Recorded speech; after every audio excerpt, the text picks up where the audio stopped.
The Great Resignation, which happened as a result of COVID-19, has seen many workers quitting industries as a result of things like poor pay, lack of benefits, bad working conditions, et cetera, et cetera. Now, a lot of these workers have gone on to better jobs. Some have been waiting on the sidelines for better jobs, or have gone in for example, some schooling, additional education. Some have even attempted to form or join existing labor unions to fight for better working conditions and pay, etc. All that's good things.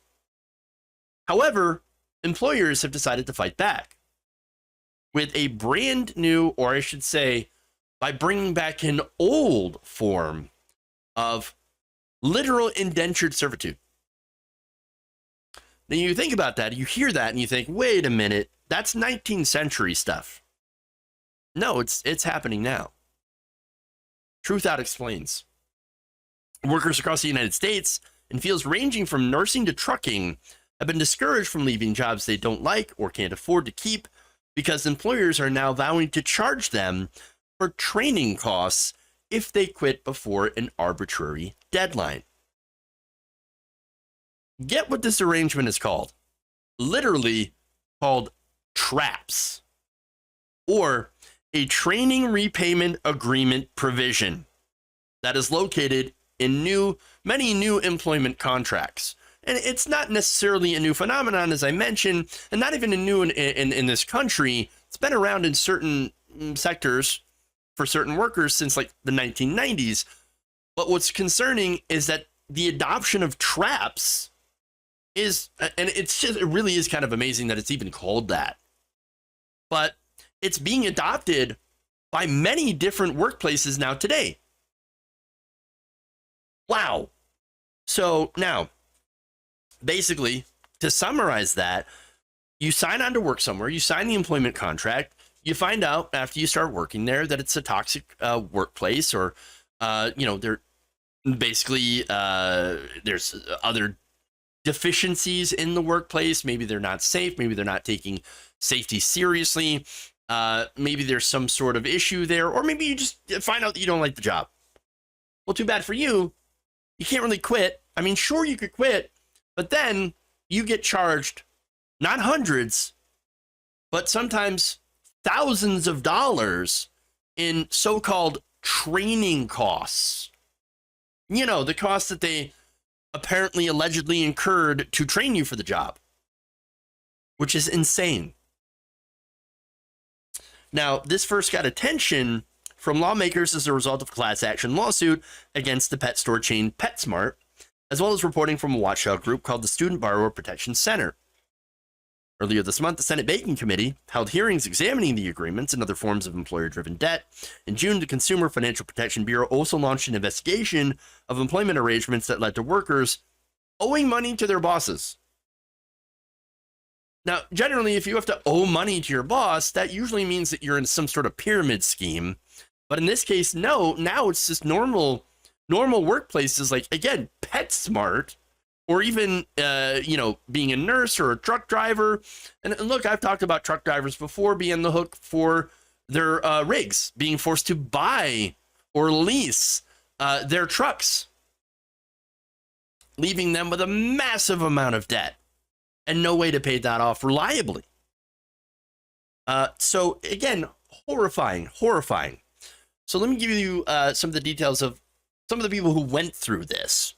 On September 7th, 2 workers appeared before the banking committee and explained how much they're being charged by the companies that they had worked for.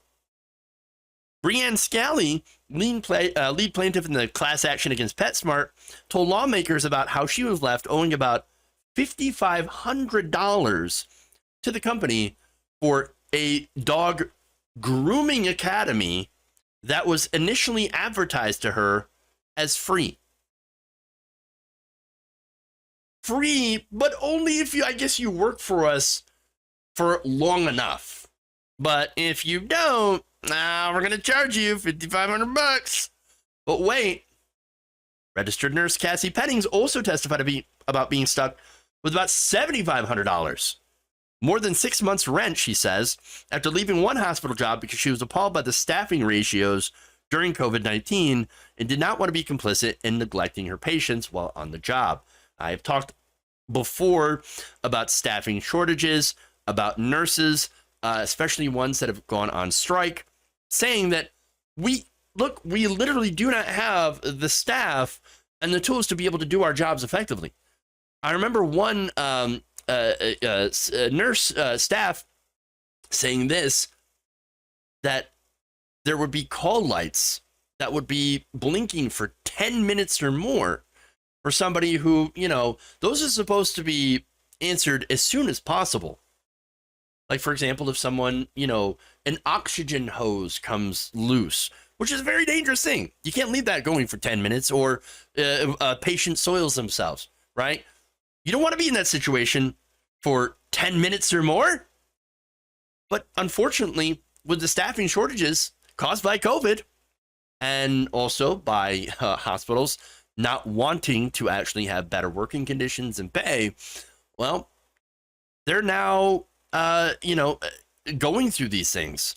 And so if you work there, expect to experience massive amounts of burnout by being overworked so much. That's the current medical field in this country. Disastrous.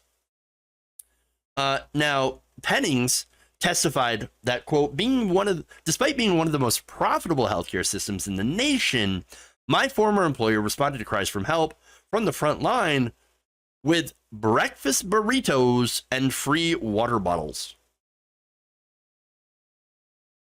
No additional staff to help out, but here's a burrito. Enjoy. Oh, well, thank you. Can I have another? No, you're limited to one burrito. One burrito. That's it. Wow. Now, Scally recalled how one of her managers told her that she could work her way out of debt simply by upselling or convincing customers to buy more pet grooming products and services from PetSmart. She said, okay, I'll do that. Sure. She then ended up upselling about $6,000 worth of products. Now, did that make her debt go away? No. She was still charged the full amount for the debt months after she left the job. So they literally like, oh yeah, you just upsell that. Yeah, we'll take care of that. Oh, never mind, sucker. And then we made an additional $6,000. Now we're gonna get the rest from you. Isn't that amazing? Now, they also testified that the amounts that they were charged for so-called training were absolutely arbitrary. Scally said this, I thought that I was going to get important and valuable training for grooming, okay, but it wasn't anything like that. I didn't get any kind of license or accreditation or anything, and my actual training was only a few weeks. So this is kind of like, say like McDonald's, right, charges you $3,000 to show you how to operate the grill. I mean, you kind of need to be able to do your job, right? If you're in the kitchen.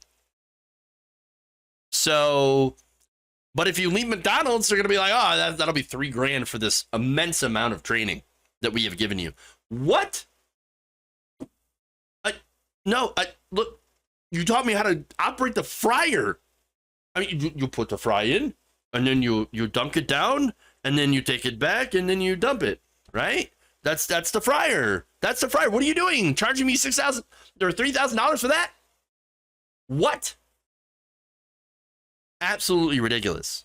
But again, it's not even about the so-called value of the training that they received. No. This is as David Seligman, one of Scally's attorneys, told the Senate Banking Committee in that hearing, quote, traps are basically used by managers to leave workers stuck with low pay, dangerous conditions, abusive treatment, or work that does not allow them to advance professionally. And he's absolutely right about that. That's the point. Instead of fixing the problems, which have made people want to leave those jobs in the first place, these employers have just said, no, we're just going to trap people in terrible jobs. That's what we're going to do because we can. We have hit the part in late stage capitalism where they have brought back indentured servitude to the masses. remember, they originally started this in prisons. Okay, there's at least in this country, the history goes farther back, going back into Europe and the UK. But I go back to 2015 actually for a documentary showing how there were inmates in Louisiana State Prison in Angola who were forced to work under the threat of solitary confinement.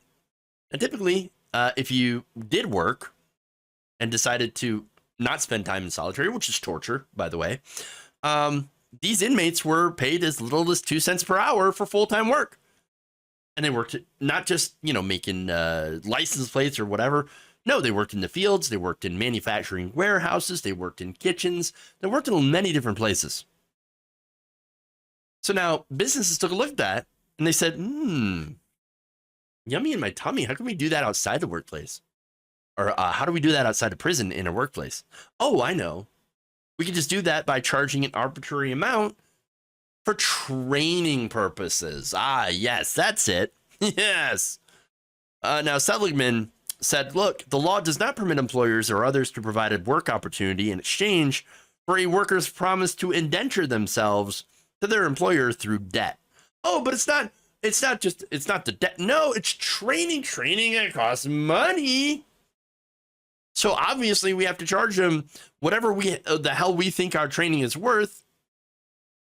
If they leave the job, what? That's indentured servitude. What are you talking about? No.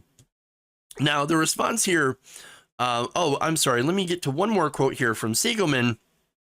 He says, quote, "These sorts of work arrangements harken back to 19th century peonage used to subjugate former slaves, and they're precisely the kind of exploitation that our anti-trafficking and peonage laws were designed to prohibit. And yet, it's happening."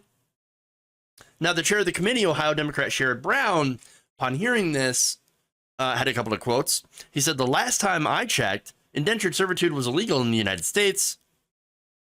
Well, look, so was debtors' prisons. But that they have successfully been able to bring some of that back as well in some states. So I've done stories on debtors' prisons, people who, had a debt and they were taken to court. They couldn't, and sometimes weren't even notified or didn't get the notifications to go to court for a private debt. Oh, but since you didn't show up to court, well, now that's a criminal offense. Now we're going to have to throw you in prison. You're going to throw you in jail until you can pay that debt off. That's modern days debtors' prisons, but that's supposed to be abolished in the United States as well. And so if they can bring that back, of course they were going to bring back indentured servitude.